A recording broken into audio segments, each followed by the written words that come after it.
The Lord be with you. And with your spirit. A reading from the Holy Gospel according to St. John.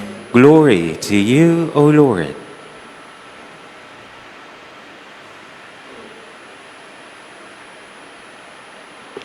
The Jews quarreled among themselves, saying, "How can this man give us his flesh to eat?"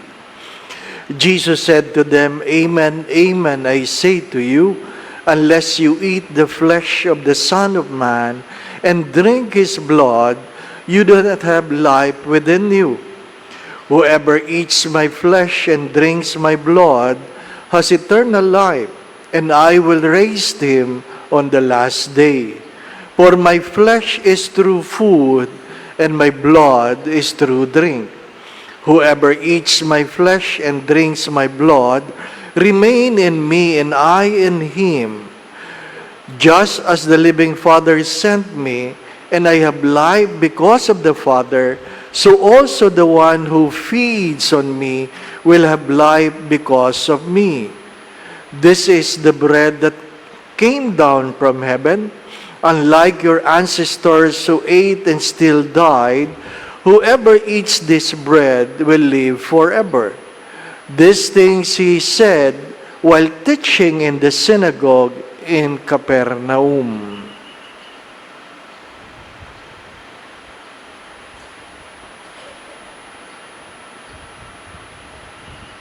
The Gospel of the Lord. Praise to you, Lord Jesus Christ.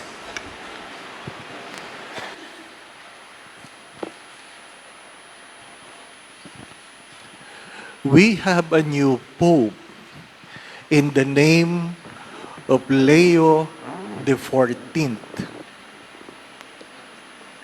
For the past 12 years, every day, in the Eucharistic prayer, priest has to mention the name Francis. Now, we have to teach our tongue to say Leo. Ano pa? Leo. Definitely, may magkakamali pa rin for some time. Ano po? Leo. Sa Tagalog, Leon. Ano po? Leon. But what is amazing is that many Filipinos, bakit naman sila pa na-interview? Sa dinabi-daming pwedeng interviewin. Ano po? Mga Pilipino na either nagpa-interview o sila talagang na-interview, who expressed their frustration that not our very own His Eminence Chito Tagle was chosen to be a Pope. That's amazing. Malungkot kami. Grabe. Malungkot kami. Who are you to question the selection of God? Who are you to question it? Like the first reading, people question when God has selected Saul and named Paul. Bakit siya? Di po ba, ano? Pwede ba?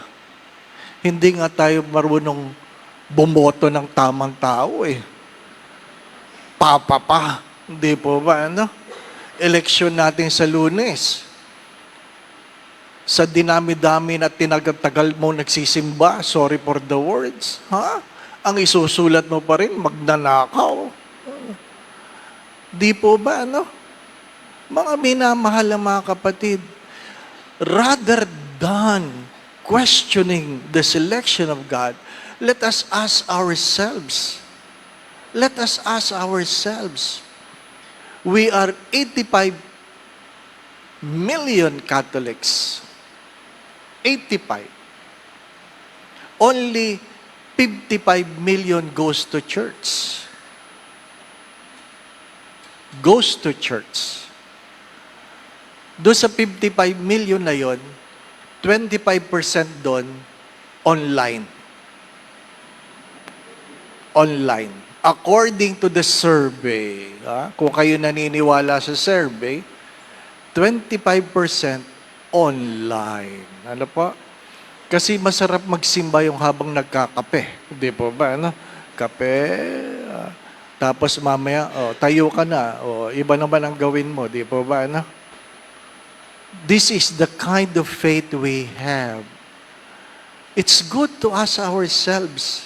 As I have said yesterday, baptism comes with responsibility. Our problem is that we fail to put into practice what we have embraced.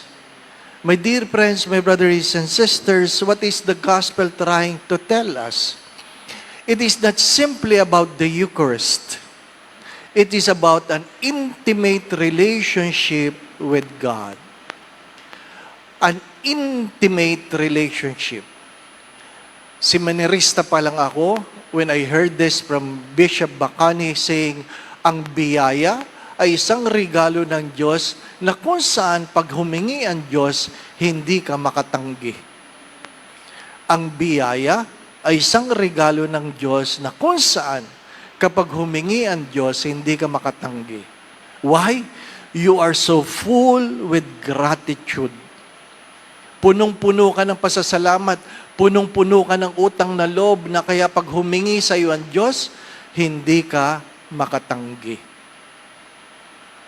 Ang problema sa ating panahon, marami sa atin ang walang utang na loob. Marunong lang humingi, hindi marunong magpasalamat. Marunong lang magsimba kapag may sakit. Marunong lang magsimba kapag may problema. Marunong lang magsimba pag lumilindol. Di po ba, ano? Marunong lang magsimba kapag nahihirapan. Kaya nga, maganda yung pandemic. Di po ba, ano? Takot na takot ka, pero hindi ka makasimba. Di po ba, ano?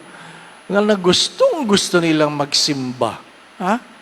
Mga minamahal na mga kapatid, take note, it's good to ask ourselves, how intimate is my relationship with God? It is more about gratitude than asking. How do you eat the flesh and drink the blood of somebody? My dear friends, 9 months in the wombs of our mothers, we literally eat the flesh of our mother and literally drink the blood of our own mother. That is literally 9 months. Walang adobo doon. Walang sinigang doon. At wala kang pagpipilian doon. That's why the most intimate relationship between persons are mother and child. And that is the invitation of Christ to us, that I may have an intimate relationship with you. Yung pumupunta ka sa Diyos, hindi dahil meron ka lang pangangailangan, kundi dahil meron kang pagmamahal. Meron kang pagmamahal. That you find security in the arms of your own mother. I remember a hungry child that a mother cannot feed, crying, apologetic to the child, saying, wala tayong pagkain, anak. I was deeply touched. And what the mother can only do is to embrace her son. Embrace her son. At ang nakakagulat, sa gitna ng gutom, pag-iyak, pagluha, kaya niyang patulugin ang isang bata. My dear friends, my brothers and sisters, of course, I have given something for them to eat, but I bring home a question in my heart. Do I really find comfort in God? Do I really find comfort in God? Yung kaya mo hindi kumain, pipiliin mo ang piling ng Diyos. Yung sa gitna ng iyong karamdaman, sa gitna ng sakit at sakit, pipiliin mo ang piling ng Diyos. Sa gitna ng maraming pagtatanong, sa maraming bagay na hindi mo naintindihan, ang tanong ay, pipiliin mo ba ang Diyos? And perhaps that is the invitation of tonight's celebration. We never question the ways of God because the thoughts of God are not our thoughts and the ways of God are not our ways. The invitation is, where are you in terms of your relationship with the God who created you? Amen. Magpapaalam po ako. Ako po ay may pilgrimage next week, May 13 to 31. Ano po? So, kaya ako nagpapaalam kasi may mga nagagalit pag hindi ako nagmimisa. Ano po?